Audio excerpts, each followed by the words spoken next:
Hi, Jason Pilgrim here from the Profitable Practice podcast, where we help allied health professionals just like you empower and inspire the lives of so many more people by building bigger and better businesses. Let's go and get stuck in right now.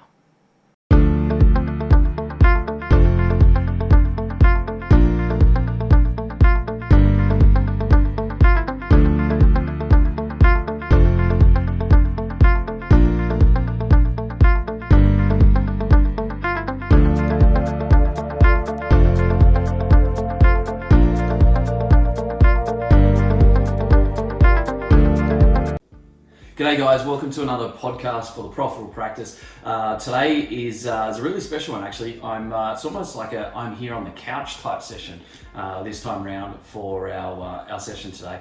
I'm actually here in Adelaide, or Adelaide I think as the locals call it. I don't think they actually do, but Adam Semczuk is here. We're actually in your lounge room. Adam, welcome to the podcast. Really appreciate it, buddy, and jumping on board. As you guys realise, Adam is a bit of an introvert, and he doesn't tend to talk near as much as other people like me. So it might be a little bit. I might just have to throw some punches in here and get him talking a little bit more because he tends to just go back into his hole and things like that. But I wanted to do this just actually really ad hoc at the last minute here. Just about to go and grab some dinner. We've had a really great session with Adam and his team today, and some really amazing things have come out of today for him and his journey over the last couple of months of being able to work with him. And I just felt it was really powerful if we were to do a good debrief. But I thought, well, why not put him on camera and actually, give some of the gold nuggets that he's learnt from the time with us recently, and actually give them to you guys so that we can actually step forward from there. And that's what today, this podcast is all about. Short and sweet, but there's probably 2 or 3 at least massive gold nuggets that you guys can do and plug into your own businesses right now. So without me taking up too much more time, dude, thank you very much for coming on board and getting stuck in. Appreciate it. So mate, let's do this. I mean, I phrased it just before with you, rubbish to rockstar. And that's not being derogatory to yourself or the business or the team, but really you had a rubbish team, right? It was 3 team, 4 team type of thing, 3 or 4 team practitioner wise, etc. We're now out to 9, going absolutely fantastic. Like we've tripled the business in a very short period of time, and that's literally a summary of going from absolute rubbish to rock stars, and where you guys are at now, and what we've got planned and the opportunities that are in front of us are just huge. So we're only scratching the surface. So let's go back to diving straight in. If I said to you right now, and I know you're there saying to me before, what are you going to ask me? I said, I'll ask you when we're on camera. And you're like, yeah, great, thanks for the prep. But let's go through the top 2 or 3 things. When you had a team that was all over the place, and we had some big challenges with 1 or 2 people, alignments, all that type of stuff. Talk me through it, mate. What would you say is probably the biggest key nugget to start with? Yeah, I think we just had just a bit of a wrong attitude, culture amongst the team. As much as I was trying to, get the lessons through to the team, it just wasn't. Maybe it's just my communication to the team that just the delivery wasn't there. So. If the communication and delivery wasn't there to the team, then it just didn't quite work. So, when communication's key, right? Let's be completely honest about it in all facets. And even right now, for people listening right now, they're probably going, "Oh, he's not really talking loudly, and he's not really extroverted and things like that." But let's be honest, there's a lot of business owners that aren't extroverts, like myself, right? And you have your own mannerisms. You have a good, strong style of working with the team. So it's not a criticism on the communication side of things, but teams are aligned. No. A few challenges there. Yeah, a few challenges there, and I just think we had slightly attitudes were wrong, and with team members. With team members, yeah. And, well, they were probably staff, not team, which is why we managed them out. So we. I think with a lot of the lessons that I've learned, especially today, is it was great to have you. Very grateful for you being there and a lot of fun. and inspiring the team, getting them absolutely fired up, and you're able to deliver some of the messages, the key messages that I wasn't able to deliver as best as I could, despite my efforts. So very grateful. Well, let me jump on that. I guess it's something that I see all the time with business owners, right? You've got the ideas, you believe you're on the right track, you've been told what to say, maybe you've heard it 1,000 times, maybe you've been to a seminar, or you've learnt it, etc. But the ability to deliver that to your own team is actually exceptionally hard. And I'm not going to lie about it, mate. I mean, I've got my own teams, I've got God knows how many companies and things like that now, and the amount of teams I've done this with, internally, externally, it's still quite hard to do that, right? I can come in and do it with a team like I did today, and it's bread and butter. I love doing it. It's fun, it's challenging, but it's not that hard for me. But for me to walk into my own teams, like my own allied health teams, and do it, it's actually a lot harder than to work on someone else's teams. So that's not actually on yourself. So I find it, just to talk to that, there's a lot of allied health professionals that are in that scenario that find it hard. And it's not that you don't know what to say, but often the team, you're too close as a business owner to the tree, the big tree in front of you, and you can't see the rest of the beautiful forest and trees around you. Yeah. So to have someone else that can come in and say, hey, that's great, this is fantastic, but what about this, or what about that? All right? Yeah. Communication style with team members and the hierarchy type rubbish, like you've got the leader and the manager, and you've got firm and fair, and you've got those type of scenarios in places, and all the HR bullshit and all that type of stuff, right? So you create that fundamental resistance for people to always 100% accept what the leader is saying as such. All right, this whole the rah-rah that some people try to think about leadership, etc. Fundamentally in a business and a health clinic doesn't exist to the level that what people think it does. So no matter what you say and do, there's not going to always be the perfect translation with that team member. Yeah, that's right. All right. So I found you also you challenged a lot of the limiting beliefs that I was attempting to challenge on my own, but as known. How do you find that comes across? So when you do try and challenge those beliefs, or because there's a lot of glass ceilings in place, right? We smash through those pretty comfortably and easily today, all for really positive outcomes. And there's 2 or 3 team members that you actually thought were disengaged. Yeah, absolutely. And they've actually even proactively reached out and said, hey, look, this is fantastic, or I really want to be able to do this, and how do we... You've been blown away with that. Yeah, it's a big turnaround. Yeah. So why do you think that's in place in a team? To break through the challenges? Yeah, why is it so hard? Like, what do you think the catalyst for problems in that avenue is? The catalyst for problems. I think that people don't like to be told what to do, for starters. Yeah, absolutely. So I'm sure as a kid you love that. Your parents saying do, don't, and you're like, that's right. Yeah, just everyone wants to sort of rebel and make their own decisions. So the leadership style of directing and telling people what to do doesn't really work. You need to engage the people and make it about them and make them come up with a solution. So that personal growth for me today was really good. So I was able to see how you delivered that and how you engaged the team, and that really I learned a lot from just seeing it in action. So I appreciate that. No worries. The external stuff obviously is the easier part. Like, I can be a little bit more brutal with a few things, a bit more forceful with a few avenues there.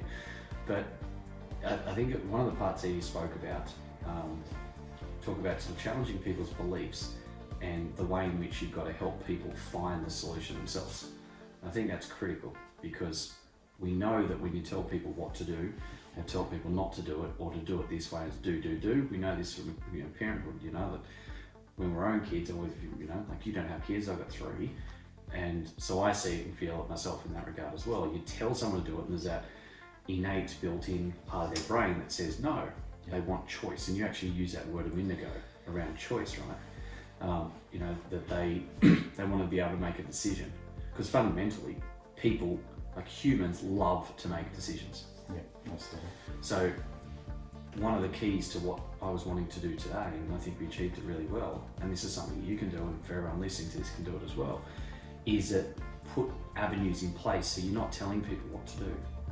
You're still going to get the same outcome, but it's the way in which you actually communicate that and you actually phrase that to ask more questions and use leading questions. So it's like an NLP technique where we actually pre-frame, and you'll have seen that today with a lot of it. We were pre-framing, wasn't it? That's right. And we prepped that beforehand. You knew some of the things were going to happen and be said, and then we debriefed about it before. And by being able to pre-frame those, you can actually ask those questions, right? Yeah, that's right. Just like then, see? And I'm getting the engagement. You're making that choice, but I'm actually deriving you to the outcome that I actually want. Yeah, that's right. And as part of that negotiation, it's about closing sales. It's some of the stuff we do in big, big business deals and international stuff, etc. Excuse me. We know what the outcome is, but it's actually about getting to the solution and getting to that point where they come up with themselves. Yeah, that's right. And I've got to tell you really quickly there, I learnt this type of stuff from John McDonald, and I know John quite well, and he used to be the right-hand man for Steve Jobs years ago. So Steve would used to call him in, and he used to go in and say, right, we're going into this meeting, this, and this is the outcome. And his job was to go in with Steve Jobs, sit there, shut up, not say a word, and his job was just to read body language and see what people were actually seeing, feeling, etc. And then Steve would walk out of the meeting. He'd always get his way. That's how he was. He'd go back to his room, back to his office, and he'd turn to Jonathan and just say, all right, what the fuck was said? Who said what was going on? Blah, blah, blah. And he'd then say, well, this is what this person actually is thinking and feeling, etc. And he'd break that down for Steve as a net result. Yeah, right. But Steve always knew when he went in, this is what I'm coming out with. Now that's not, I don't think that's the right way to do it.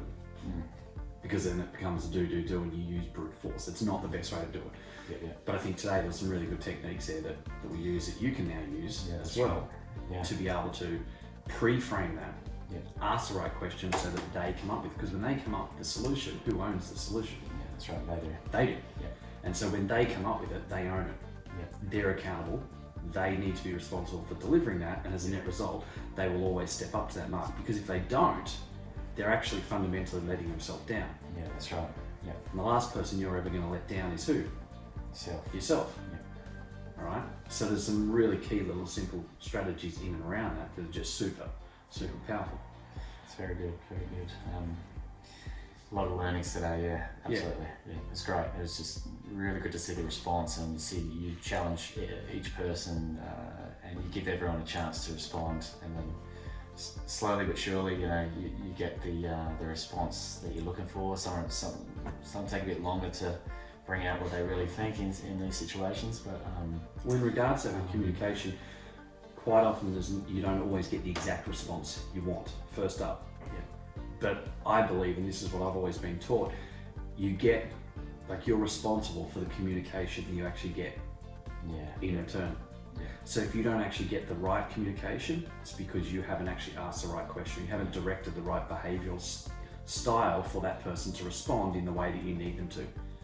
So if you ask a question and you don't get the response you're wanting, you have to ask a better question. Not just another question, but ask a better question to work with their behavioural trait so that you can communicate and get that response that you're needing. So you can take that responsibility as well. That's good. It's very good, and it's it's almost confronting in some ways for some people, But when you're challenging directly their beliefs that they and having someone external. Well, you don't challenge your beliefs though. Like, you're not going to challenge a belief that someone has, because you're not going to change someone's beliefs. Right? Beliefs and values are sacred to them. You're not going to change them. It's like trying to argue about politics or whatever.